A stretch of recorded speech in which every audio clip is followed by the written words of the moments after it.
So today we're doing an oil change on the SV, and because we haven't ridden today, we're going to have to warm it up a bit. So it's going to let it idle for a few minutes.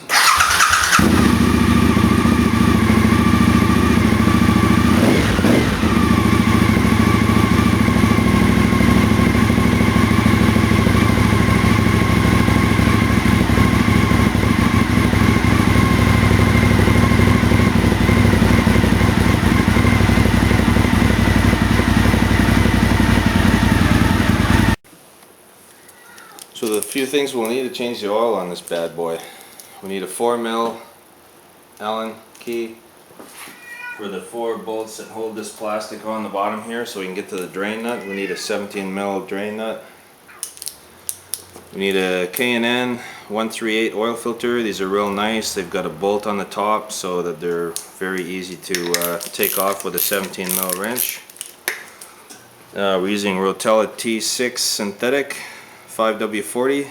The bike calls for 1040, but there's Rotella T, which a lot of guys are using, which is the diesel oil. This is the same thing, but it's a synthetic. There's additives in here that provide excellent anti-wear properties that are not in other automotive synthetic oils, because the other oils have those additives taken out because they will ruin the catalytic converter, and there's no catalytic converter in these bikes, so you get extra wear protection in the clutches and whatnot. So we're going to give this Rotella T a run. I was previously using Mobil 1 synthetic with pretty good results as far as shift feel and all that. I did try amsoil and it was crap. Do not use amsoil in the SV1000. I don't know what the 650 is like, but the way the transmission is in this, shifting was extremely notchy. It liked to creep forward in gear. It wasn't slipping enough in the clutch plates. It was just a disaster, so I got rid of that after less than a month of riding with amsoil. So I would not recommend amsoil for this bike. So we're going to go ahead and get the oil drain pan and drain the oil out. Now we're going to go ahead and loosen the oil drain nut.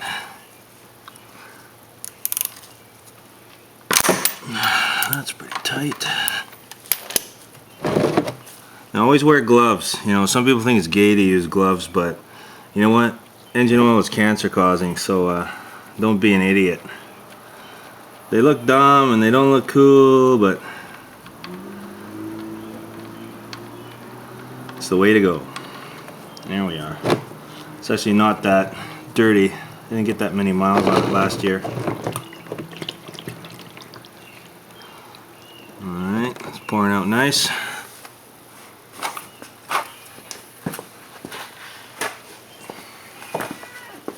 Get your paper towel and wipe off the oil drain nut real nice. Oh, supervisor's back.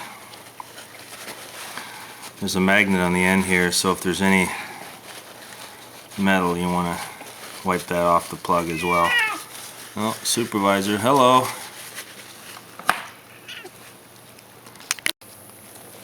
Now we're going to go ahead and use the same wrench on the oil filter.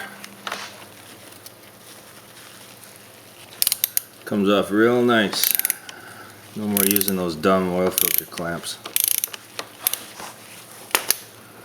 Apparently you don't need to change the oil filter every time, but cheap insurance, so you might as well do it.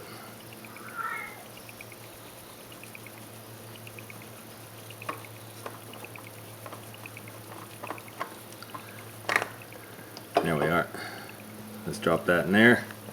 And make sure you wipe any oil splatter that's on your exhaust pipe from the front cylinder, because that's going to smoke a little bit once you start it up. So everybody's thoughts are a little different with oil filters. This one you do not need to pre-oil. It has a round gasket on it, and that gasket is already lubed up, as you can see, with probably looks like some Vaseline or something. And what I like to do is add a little bit of oil into the oil filter. Not a whole lot. Just fill it up once. It'll pour over and that'll suck into the filter. At least you'll have a little bit of oil inside that filter after the motor starts, so it'll give a little quicker flow to the bearings than just having a dry start. Alright, so now it's time to put the oil filter back on. It's fine thread, so be careful, don't cross thread or anything. Take your time, it should go on really easy. Alright, and then use your 17mm wrench to snug it up. And basically it's not, you're not going crazy. You got to be able to get this off later. There we go. And then we're going to go ahead and put the drain nut back in, but we're going to wipe this off here first so that we don't get any drips on the floor.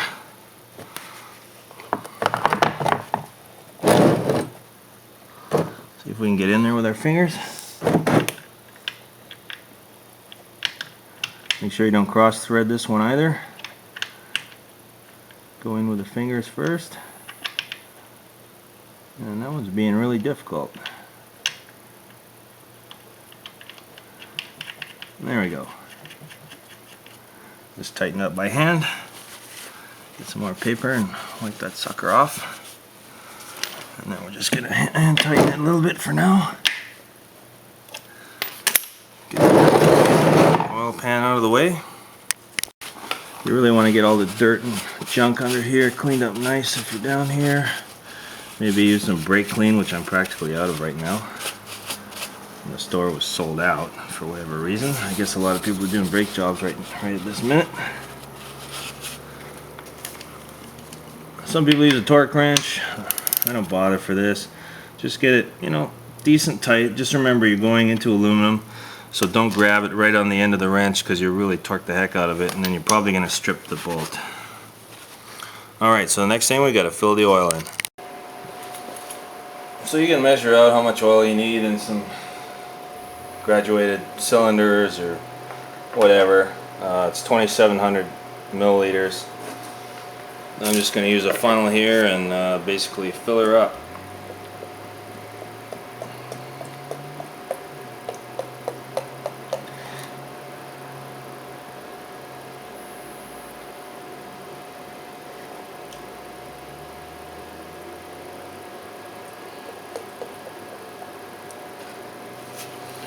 Once you think you're getting close, just stop, and we're going to have to tilt the motorcycle horizontal to look in the window here to see where the oil level is at. Okay, so the motorcycle's on the side stand, a little piece of wood under there, not a 2x4, about half of that.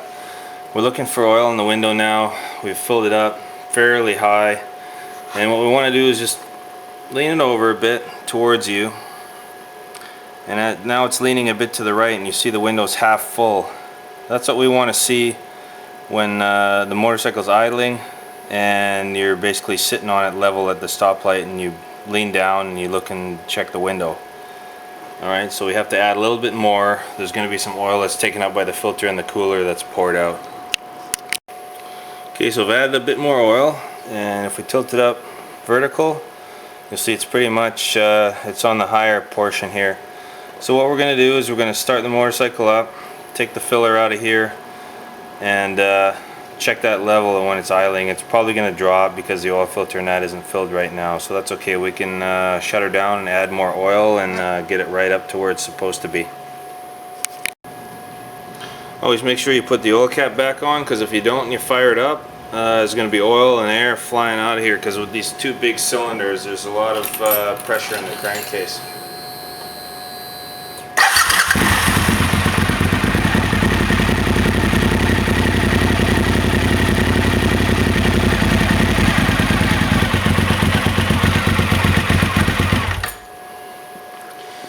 It only took a second for the oil light to go out, so we're going to add some more oil and bring it up to the level it should be.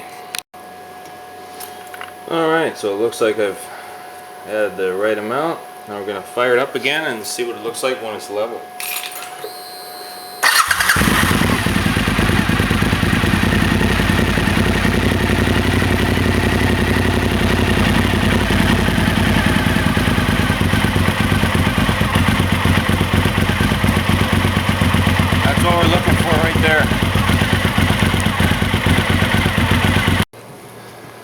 Alright, so the oil level's good, everything's honky-dory, and now we're just going to throw on the plastics.